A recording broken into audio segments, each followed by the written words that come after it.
happy Wednesday. It's a beautiful day outside actually. It's just a nice pleasant heat, so I don't know what all this panic about heat waves is. It's a lovely day, lovely August day, as they should be, and really pleasant. Lots of people are really happy, so I hope you're okay in this terrible heat wave, because yesterday wasn't that crazy here in York, but today is nice and warm, but no panic here. What I want to talk about today is the situation with the benefits bill of Britain. So the depressing news that 1 million people more since Labour came into power are now claiming benefits. 1 million people in 12 months. And this is a country that is on its knees financially. Our coffers are empty. So this obviously cannot continue.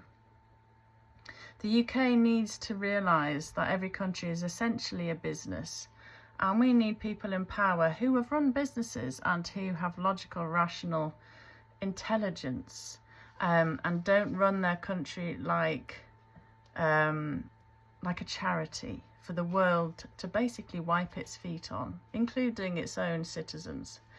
So you need to look at what is happening, why, and what to do about it. We know that in our own country we have a huge proportion of adults who aren't working who could. But we know we have a system that often doesn't pay to work, and that is a major, major issue. So we need to make people see that by working they will earn more and keep more money and have a better life. We need to tax people less, Labour. We need to help businesses who provide jobs, crazy as that may seem. Make it easier for people to start little businesses and again retain more of their money, because success breeds success, and we need to get away from that punitive, chip on the shoulder socialist mentality of penalising those that succeed. So make work pay. 2, we need to bring back that mentality that I've spoken about before in the past, where people were embarrassed, quite ashamed to go on to benefits, and would do anything to not go on benefits.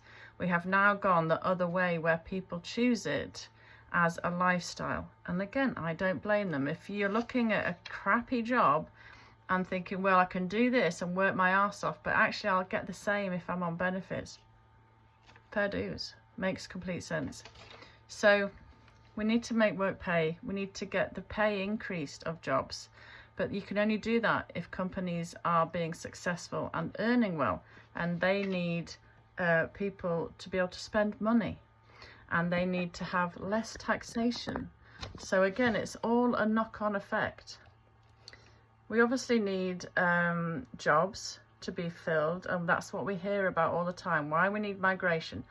No Brit wants to do these jobs, right?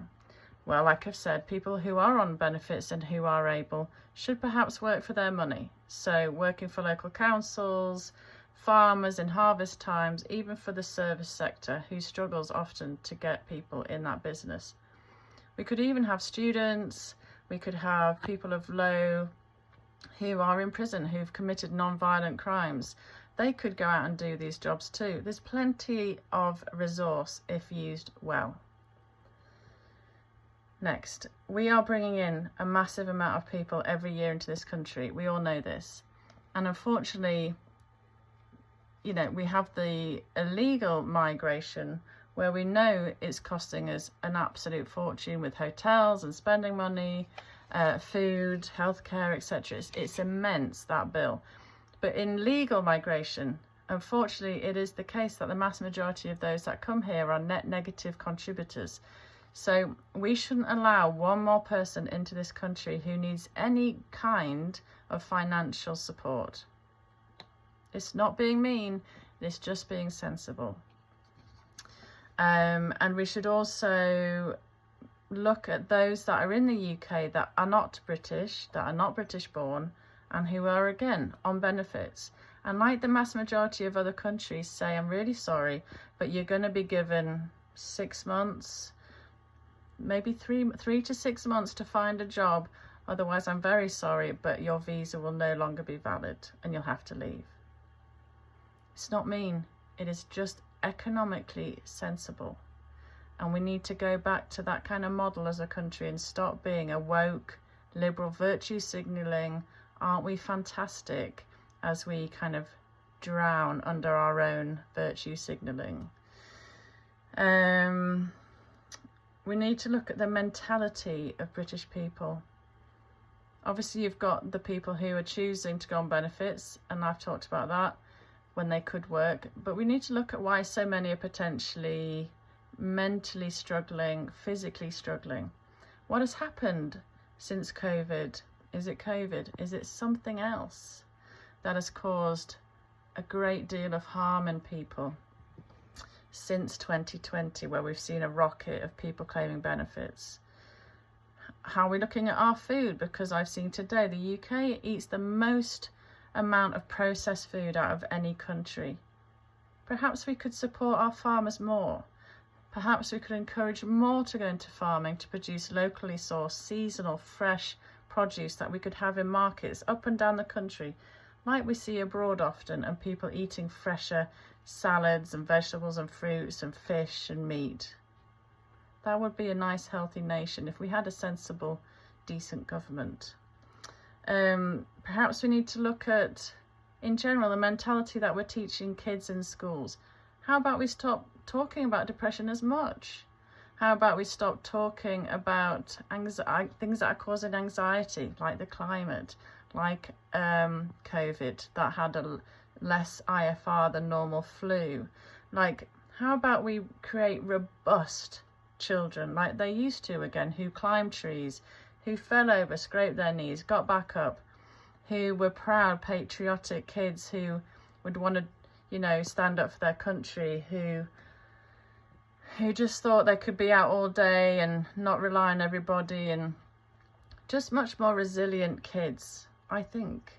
So perhaps we should look at that rather than talking to them about genders or toxic masculinity or white supremacy or British history bad.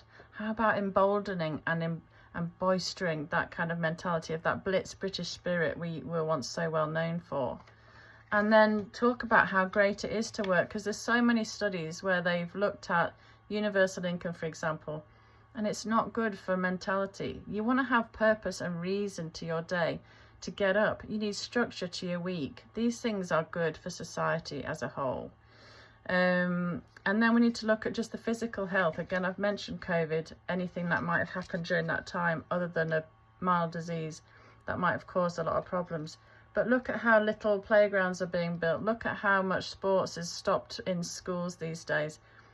Again, let's nurture a robust generation, a robust society, a can-do society that wants to do its bit. But first and foremost, stop the boats. Don't let anybody else into the country that's not going to be a positive net contributor to the purse. And unfortunately say, sorry, but you're going to have to look elsewhere, to those that are not British and who are currently claiming benefits. And then those that are British and claiming benefits, have a real good look at their personal situation, get them to work for their money and create a better economy where there is more employment to be had, and then let more people, through less taxation, keep more of what they earn labour, and you'll find more want to work.